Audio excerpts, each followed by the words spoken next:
Chicken curry বানানোর জন্য সর্ষের তেল খুব ভালো করে গরম করে নিয়ে লবণ হলুদ দিয়ে আলু ভেজে নিলাম। ওই তেলের মধ্যে দিয়ে দিলাম গোটা জিরে, গোটা গরম মশলা, তেজপাতা।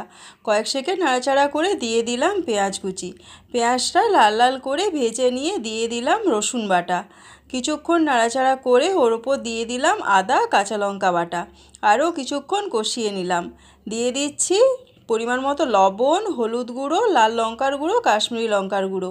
দিয়ে দিলাম টমেটো কুচি। কিছুক্ষণ নাড়াচাড়া করে দিয়ে দিলাম ফেটিয়ে রাখা টক দই।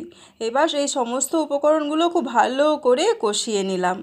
এর ওপর দিয়ে দেব আগের থেকে ধুয়ে রাখা চিকেন। দিয়ে দিচ্ছি ওপর দিয়ে সর্ষের তেল। এবার আমি মশলাটা দিয়ে মাংসটা খুব ভালো করে কষিয়ে নিলাম। দিয়ে দিলাম জল, দিয়ে দিলাম ধনেপাতা কুচি। গ্যাসের আঁচ কমিয়ে 10 মিনিট রান্না করে নিলাম। পরিবেশনের